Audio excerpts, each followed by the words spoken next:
Here's a different strategy for dealing with your weaknesses, not avoiding them, not trying to make them go away, but recognizing that you have them and positioning yourself where your weaknesses can turn into strengths. I'm all for building around strengths, but I'm also all for self-identification, self-awareness, and taking your weaknesses and finding a way to use them to your advantage. So welcome and fam, much love, Trav here. Beautiful, beautiful view. And there's a couple different approaches we're going to get into, but if you're the type of person who wants a better result in life, you want to accomplish goals, you want to be happier, you want financial freedom, you want healthy lifestyle, you want health, you want the job of your dreams, you want partnership, you want whatever it is, then we're going to work on it together. Welcome in. Much love. So topic of the day is weakness.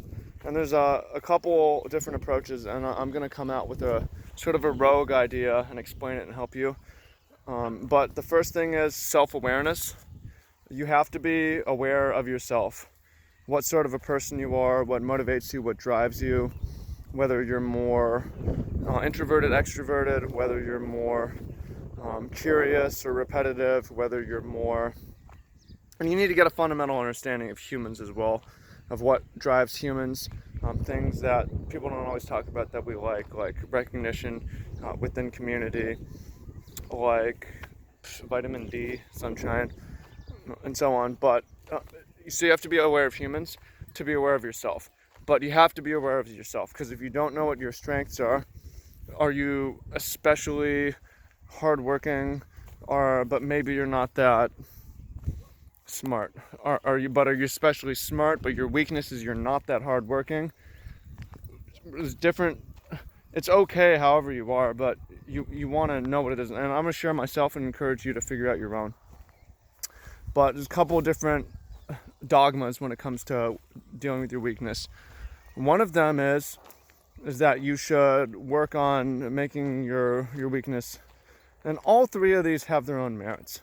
One of them is, okay, you should work on your weaknesses so that they don't hurt you as much. So like and this is good, like if I'm emotionally unstable, I should do emotional training so it's not that way.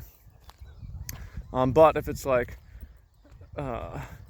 if I hate school and I'm trying to make myself like school, if I hate sitting still, I'm trying to make myself sit still. This is too much of a challenge. And the second common ideology when it comes to weaknesses is to ignore them and just double down on your strength. So it's like, if I don't like school, why don't I drop out of school? Hey Freckles, why don't I drop out of school and start a business? I don't need to go to school. Why don't I go to work on a trade, apprenticeship instead? Right? If I can't stand reading, I shouldn't sit there and try to make myself good at reading. I should just listen to YouTube listen to a podcast instead. Maybe that'll work better with me. So out of those two approaches, I'm going to get into the third approach, but I appreciate a mixed bag of those, where it's like things that are serious problems in my own personality I need to work with. Like, I can't have substance abuse problems. That needs to be worked on. I can't have wild emotional problems. That needs to be worked on. However, I'm not going to be a substance abuse counselor if that's the case. I'm not going to be a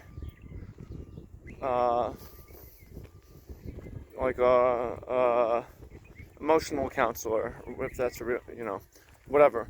So you want the things that are like seriously bad, you have to mitigate and you have to fix, but you should also try to avoid those things and partner with people who will drag you in that direction. Someone who's more stable, someone who's et cetera, whatever. Right? So a mixed bag approach. Here's the third though that I'm throwing this out there, that it's possible to position your weaknesses as a strength, right? So I'm going to give you some examples. Like if you are very impulsive, that can be a serious problem, right? You make poor decisions, but if you're impulsive, maybe I'm really impulsive. I think that can be one of my weaknesses. Well, why don't I like start a lot of projects, like start a lot of businesses, start a lot of books, make a lot of content, make a lot of YouTube. I'm impulsive. I'm just gonna fire up the camera and go, right? Like impulsivity can be a problem. It's definitely a weakness, but you can position it so that it's a strength and something that benefits. Here's some self-awareness. I can have a quick temper. No, that's not even the weakness. It's not that I have a quick temper. I enjoy being mad, right? Sometimes I really like to be mad. Why? I don't know. It's just, I enjoy that emotion.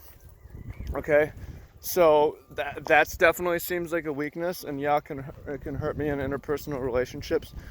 But why don't I set up situations where I'm in charge? In charge of my own life, in charge of my own scenario. Why don't I set up situations where I'm in charge of my own business? Why don't I set up situations where I have justifiable anger? I've outworked everybody. I have justifiable anger. I've done a better job. I've taken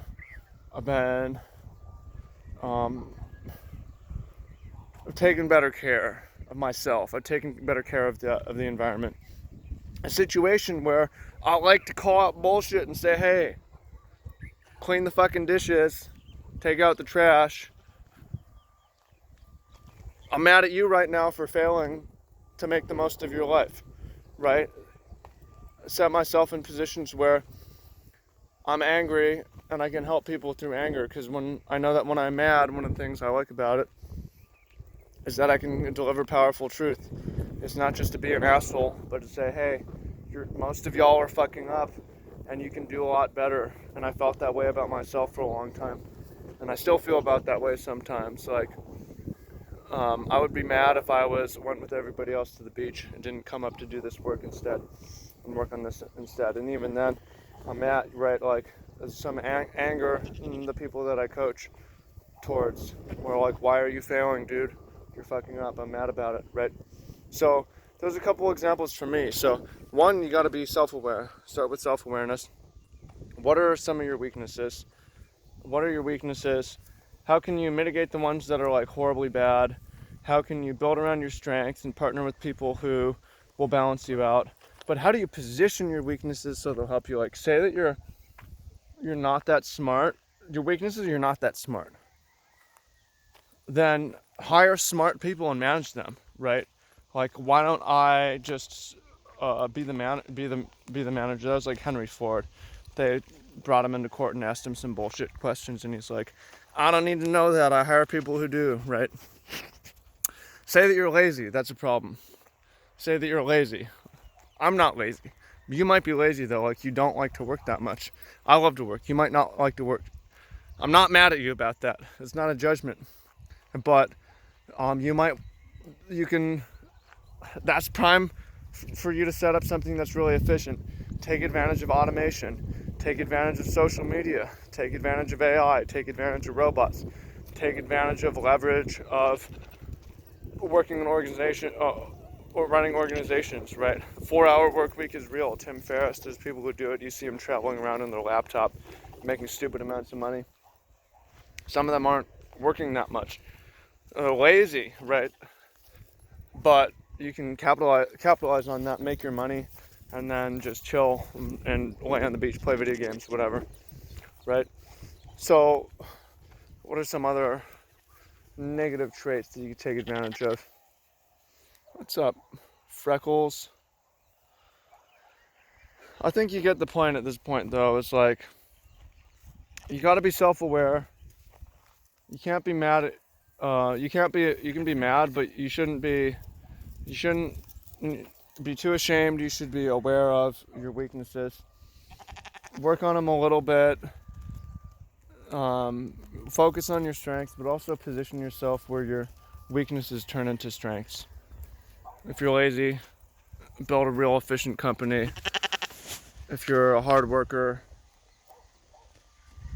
or if you're like obsessive, then outwork everyone. If you're angry, enjoy being angry, set up positions where you can use anger to help people. If you have social anxiety, then set up situations where you can work better alone. So I think the sheep are looking for the other sheep. This call is I'm here, where are you sort of call. Anyways, let me know what you think in the comments. Check out the books I wrote recently. If you're into the farm thing, I wrote it. That's just so funny. Anyways, it'll be linked in the description below. So appreciate you, thank you, and I will talk to you soon. Peace out, much love. See you in the comments.